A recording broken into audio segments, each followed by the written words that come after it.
All right, I brought the right notes. So it's going to make today go easier. So let's first turn to Genesis chapter 50, verses 18 through 20. And now Joseph's in Egypt, and his brothers also went and fell down before his face, and they said, Behold, we are thy servants. And Joseph said unto them, Fear not, for I am in the place of God.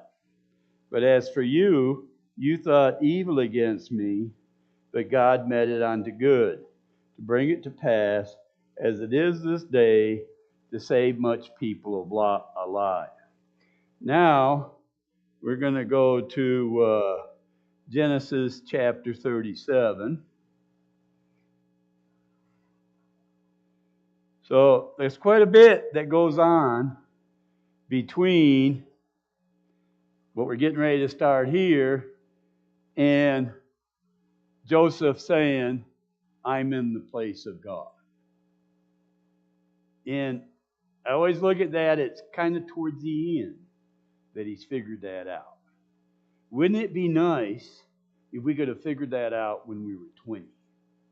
You know, how to make sure we know that everything we do now is for the place of God, that we are totally in God's will. So, now, Jacob dwelt in the land wherein his father was a stranger in the land of Canaan. So that's where Abraham was, and Isaac, and then Jacob. They've been in the land of Canaan. These are the generations of Jacob. Joseph, being 17 years old, was feeding the flock with his brethren, and the lad was with the sons of Bilhah, and with the sons of Zilpah, his father's wife. And Joseph brought unto his father an evil report. So he has 11 brothers. 10 of them really don't like him. And that's what we're going to see here shortly. Benjamin is younger than him yet.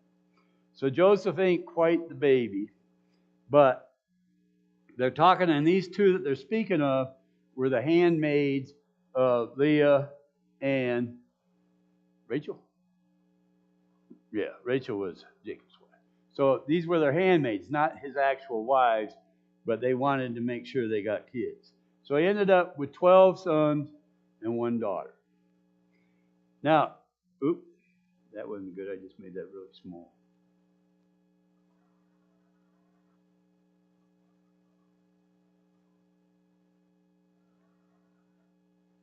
Now I can read it. Made it like this big.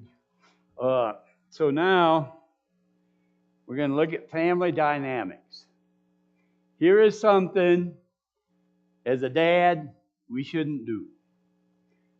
Now, Israel loved Joseph more than all his children because he was the son of his old age, and he made him a coat of many colors.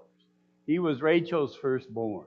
Rachel didn't have a kid until after Jacob has had 10 sons and a daughter. And then finally Rachel gets pregnant and then gets pregnant again with Benjamin. But, so now Jacob has made Joseph extremely special over all of his brothers. And when the brothers saw that the father loved him more than all his brethren, they hated him and could not speak peacefully unto him. So they weren't good running buds. They really did not like Joseph at all. And Joseph dreamed a dream, and he told it to his brethren, and they hated him yet the more. And he said unto them, Hear, I pray thee, this which I have dreamed. For behold, we were binding sheaves in the field, and lo, my sheaf arose, and also stood upright, and behold, your sheaves stood around about, and made obedience to me, to my sheep. So, I'm the youngest in the family, so would I ever say stuff in such a way just to irritate my older brothers? Because I have 4 older brothers and 5 sisters, so I was the youngest of several. And if you're the older in there, do you think your younger brother would ever say anything that would kind of go out of his way to irritate you.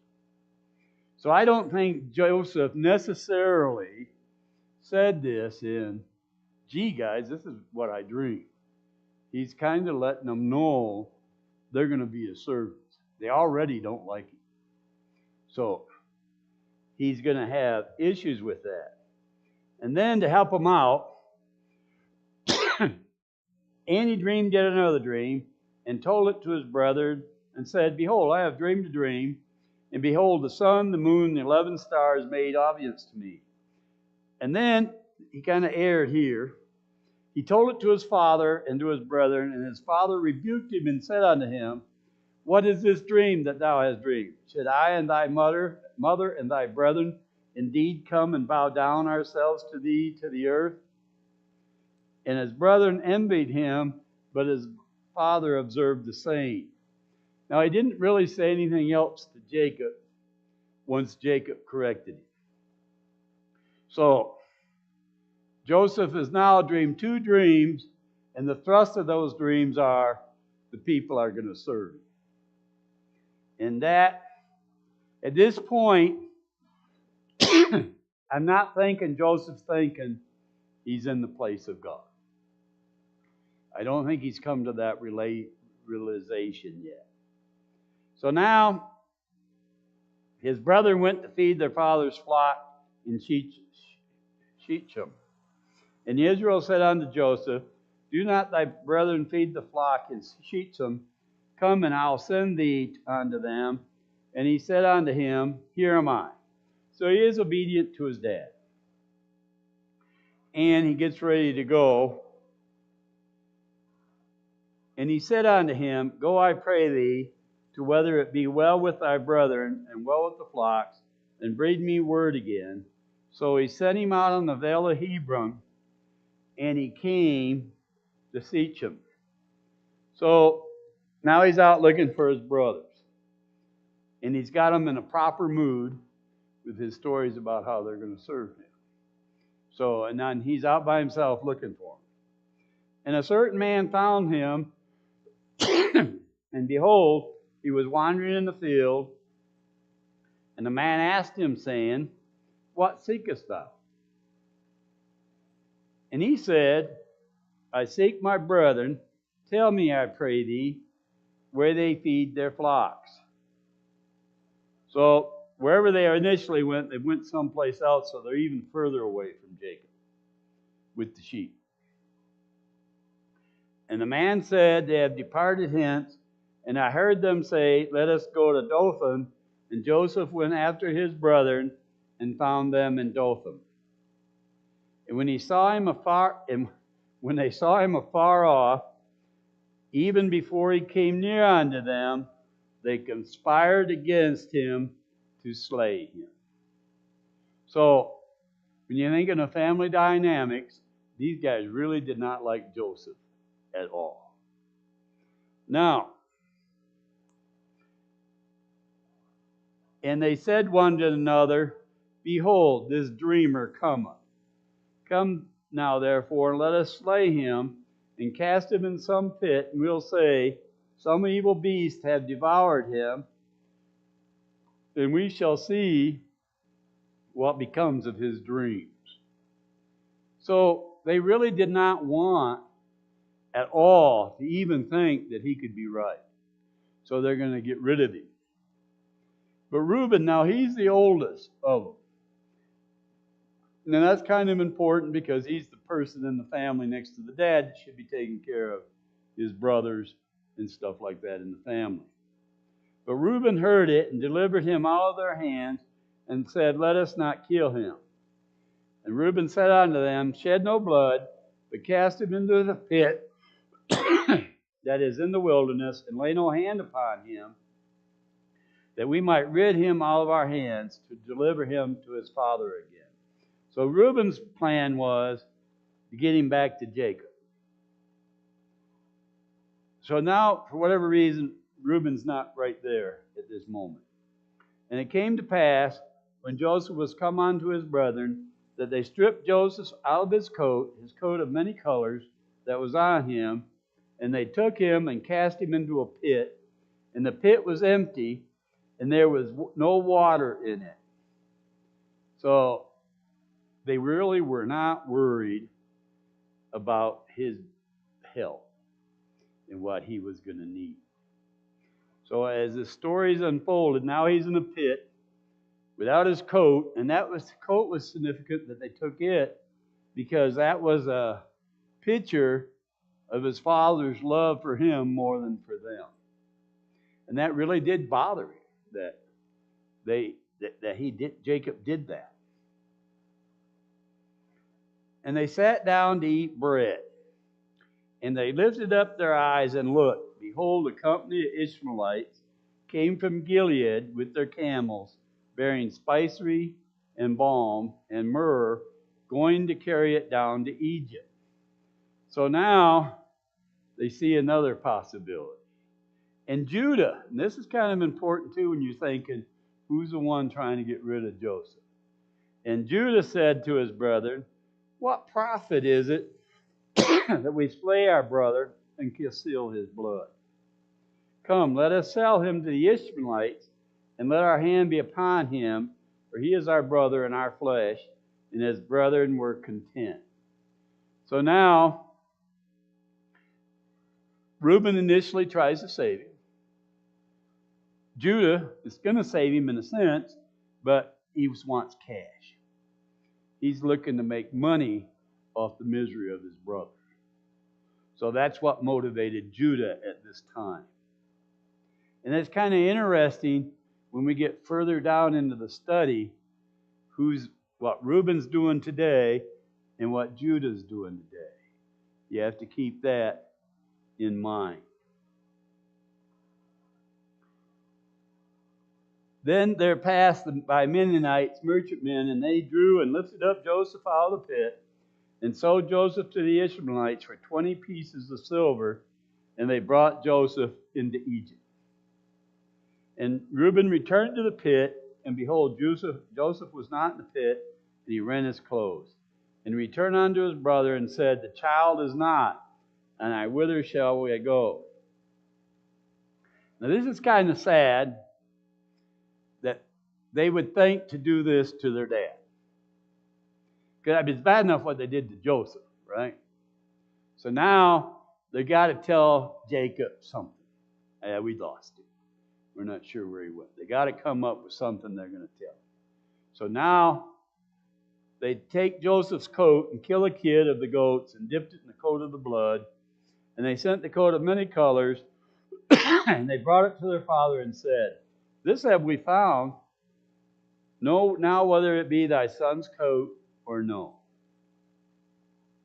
So now they're letting Jacob understand now that Joseph's dead. That's what he's going to think. And that's what they want him to think.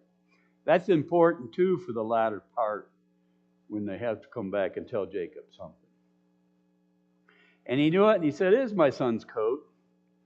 An evil beast has devoured him.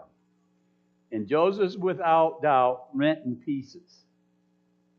And Jacob rent his clothes and put sackcloth upon his loins and mourned for his son many days. So now Jacob truly believes he's dead. 10 of his brothers know that he's not. Benjamin, best I can tell from the story, is never the wiser. He assumed he's dead too, would be my take from reading it. Benjamin was never part of the conspiracy to get rid of Joseph. And all his sons and his daughters rose up to comfort him, but he refused to be comforted. And he said, for I will go down to the grave unto my son mourning. Thus his father wept for him. And the Midianites sold him into Egypt to Potiphar, an officer of Pharaoh and captain of the guard.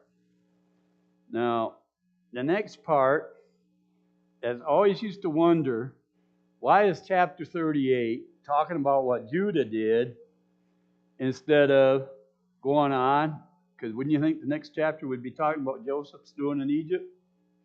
This is kind of important in the sense that remember who tried to save Joseph? Reuben. Who wanted to get rid of Joseph? Judah. Now something's going to happen to Judah, and his own family dynamics aren't very well. I don't think Judah, when he wants to sell his brother for money, would be what they think of him as the spiritual leader of that family. So now, it came to pass at that time that Judah went down from his brethren and turned into Alamogordo, whose name was Hara. And Judah saw there a daughter of a certain Canaanite, whose name was Shua, and he took her and went in unto her. She conceived and bare him a son and called his name She conceived again and bare a son and called his name Onan. She begat again and bare a son and called his name Shelah. And he was at Chezib when she bare him. So now Judah takes a wife for his firstborn, whose name was Tamar. Interesting, Tamar is one of the 4 women that are mentioned in Jesus' genealogy. And you hear people say, well, he tries to make everything perfect, and that's what. And I'm thinking, if I wanted to make my history look perfect, I don't think Tamar would have been mentioned by name in my genealogy as it is for Christ, because she's kind of interesting. So now, Judah's firstborn was wicked in the sight of the Lord, and the Lord slew him. So the tradition back then was, if your older brother dies and he has no kids, you're supposed to go and produce seed, and then that first son is going to be your older brother. So Judah told On, go unto thy brother's wife and marry her and raise up seed to thy brother. And he knew this seed would not be his, and it came to pass, he went to his brother's wife, and he spilled it in the ground, lest he should give seed to his brother. So the family dynamics aren't really good with Jacob either. And the thing he did displeased the Lord, wherefore he slew him also. So now what's supposed to happen is Jacob's youngest son is supposed to get Tamar. First one died that married her. Second one died that married her. He's a little nervous about giving him his youngest son over to the girl. And in the process of time, the daughter of Judah's wife died, and Judah was comforted and went on to his sheep shearers in Timnah, he and his friend Hira, the Ammonite. So he told Terah to just stay as a widow, and when his son gets older, he'll give her to her. And it was told Tamar, behold, thy father-in-law goeth to Timnah to shear sheep. So she takes, then to shorten this, she takes her widow garments off, and she dresses up like a harlot. And she goes and sits in the way where Jacob's going to go. So Jacob, in his wisdom, goes in onto her, and apparently had no money or whatever he was going to pay for, and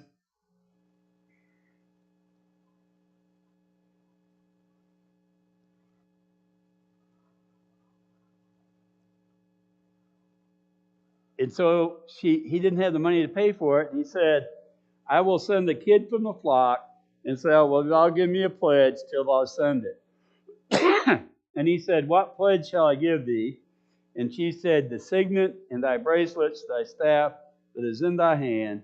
And he gave to her and came unto her, and she conceived by him.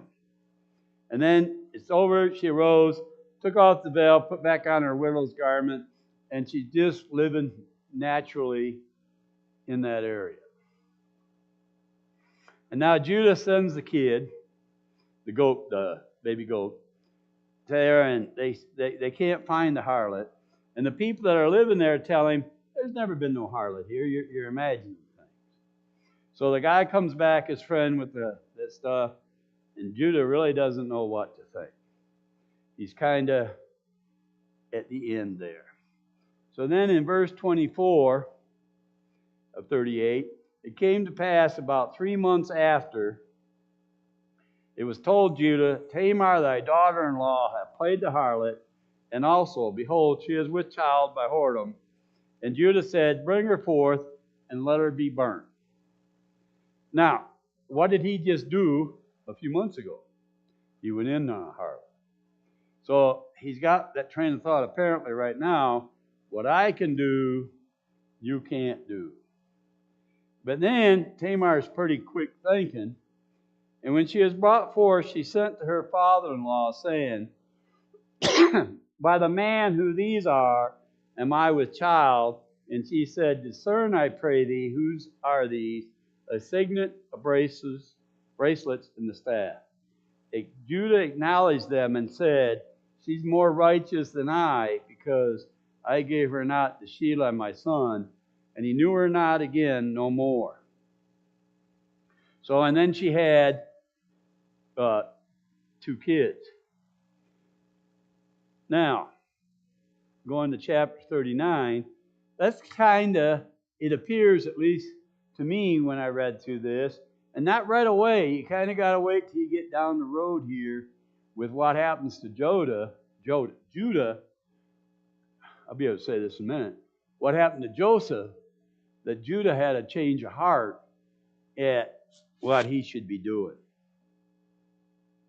And Joseph was brought down to Egypt, and Potiphar, an officer of Pharaoh, captain of the guard, an Egyptian, bought him of the hands of the Ishmaelites, which had brought him down thither.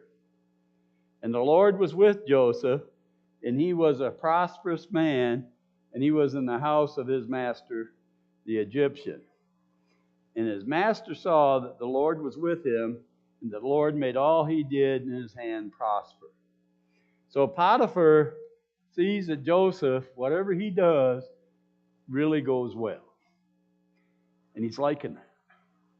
Potiphar is really happy that everything Joseph does is making him richer for what's going on there. So now, and Joseph found grace in his sight and served him, and he made him overseer over his house. All that he had, he put in his hand.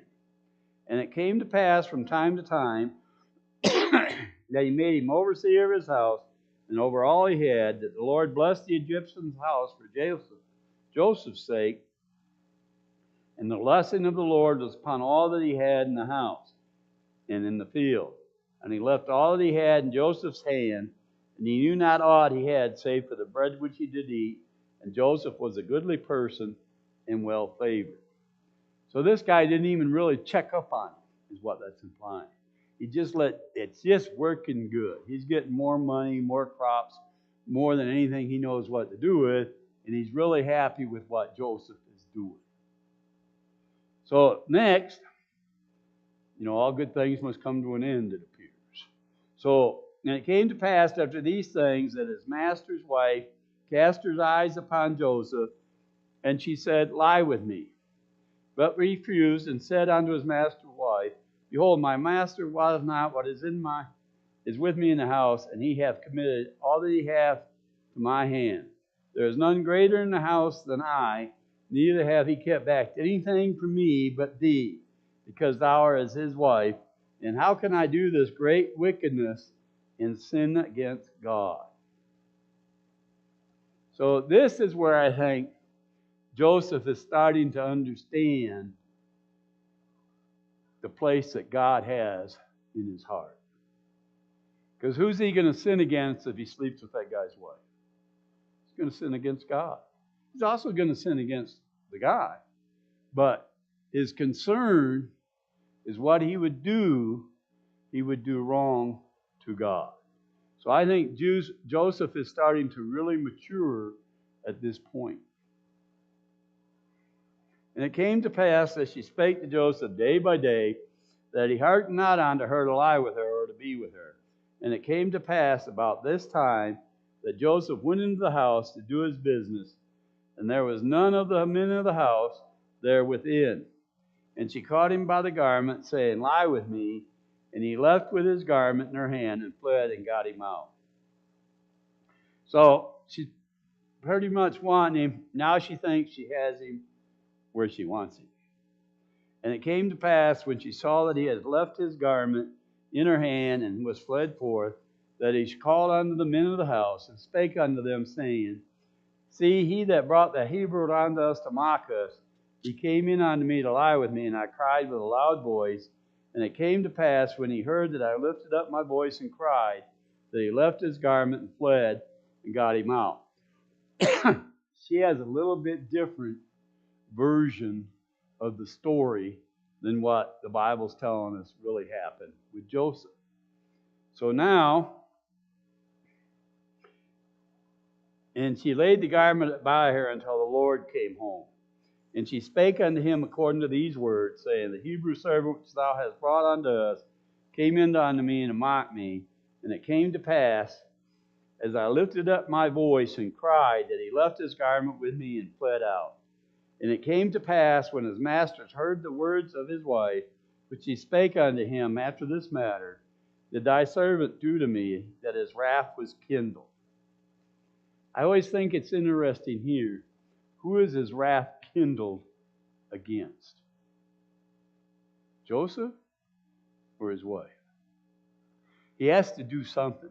Now remember, he's a captain of the guard of Pharaoh's. So, what do you think he could have got done to Joseph, being that close to Pharaoh, if he wanted to? Joseph could have been dead with no issue at all. Back then, kings didn't really think that you had the Fifth Amendment and all those other things to do. If you could convince the Pharaoh that you needed to die, you died. But the Lord was with Joseph and shewed him mercy and gave him favor. I missed a part. And Joseph's master took him and put him into the prison, the place where the king's prisoners were bound, and he was there in the prison. So Potiphar had a choice of what he was going to do with him. Apparently he had to appease his family at home, so he just put Joseph in prison. I truly do believe he could have had him killed if that's what he wanted to do. But I don't think he believed that Joseph did what they were saying he did. But he couldn't not do nothing. But the Lord was with Joseph and showed him mercy, gave him favor in the sight of the keeper of the prison. And the keeper of the prison committed Joseph's hand to all prisoners that were in the prison, that whatsoever they did, there he was the doer of it. And the keeper of the prison looked not to anything that was under his hand, because the Lord was with him. And that which he did, the Lord made to prosper. So now, think about Joseph, what's going on. His brothers threw him in the pit. They sold him. Now he's at a guy that's kind of high up, so he's in a nice home and doing pretty well and looking good. Next thing you know, now he's in jail. So he's in the prison. Even if the guard likes you, I can't picture being in prison, especially in the prisons back then, was a really great place to be. And you kind of get that because now it came to pass after these things that the butler of the king of Egypt and his baker had offended the Lord the king of Egypt. And Pharaoh was wroth against his two officers, against the chief butler and against the bakers. And he put them in prison, and the captain of the guard in the prison, the place where Joseph was bound. And the captain of the guard charged Joseph with them, and he served them, and they continued a season in the war. And they both dreamed dreams. And they dreamed, and Joseph can interpret dreams. So it's going to show us here. So they dreamed dreams, and they each had their own dream. And I'm only going to go to his interpretation of it. So they had their dreams, and in the morning he went on to them and looked upon them, and behold, they were sad. And he asked Pharaoh's officers what were with him in the ward of the Lord's house, saying, Wherewith look ye so sadly today? And they said unto him, We have dreamed a dream, and there is no interpreter. And Joseph said unto them, Do not interpretations belong to God? Tell me them, I pray you. And the chief butler told him his dream to Joseph and said, in my dream, behold, the vine was before me, and in the vine were 3 branches, and it was as though it budded, and her blossoms shot forth, and the clusters were brought forth ripe grapes.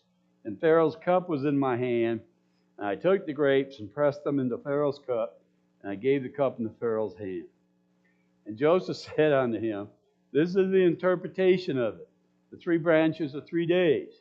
Within 3 days Pharaoh will lift up thy head, and restore thee to thy place, and thou shalt deliver Pharaoh cup in his hand at former matter, when thou was his butler. Then he tells him, to think of me, it shall be well with thee, and show kindness, I pray thee, unto me, and make mention to me unto Pharaoh, and bring me out of this house. For indeed I was stolen away out of the land of the Hebrews, and here also I have done nothing wrong that should be put into this dungeon. So now you got the chief baker. He's pretty thinking this is pretty exciting, what happened to the chief butler.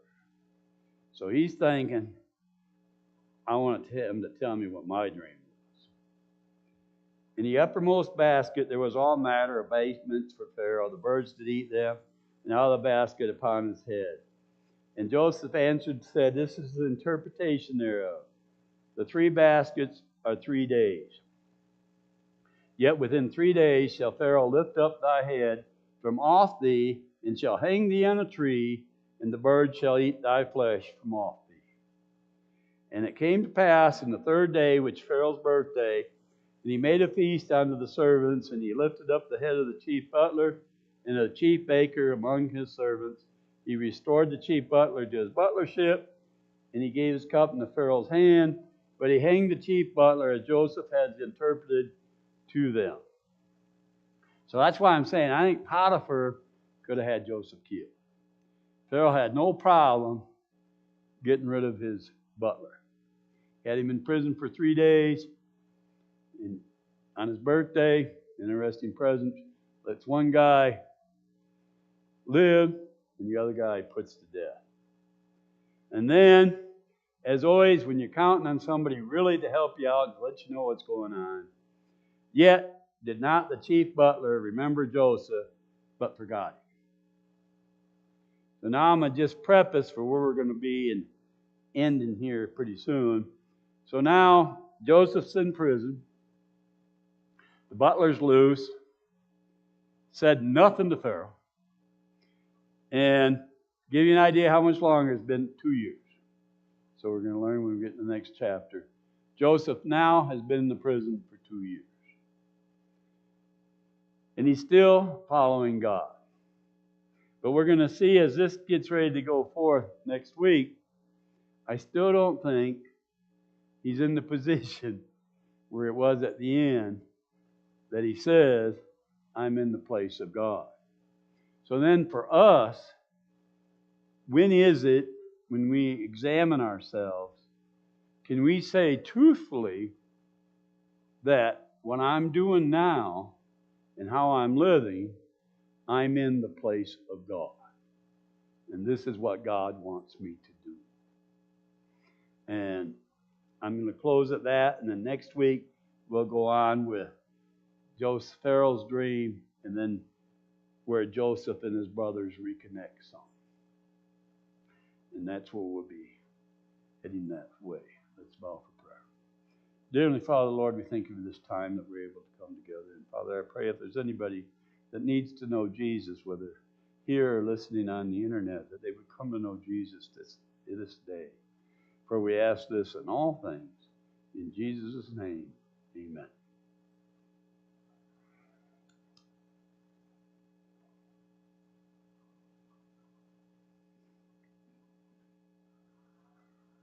And while she's playing the song, if there's anybody that needs to say prayer coming up to the altar, that want to get themselves right with God, or if you need to know Jesus as your Savior, come forth. Myself or Lewis would be happy to speak with you. So just think of, are you in the place of God? And are you now ready to serve Him? That's where we're looking at today.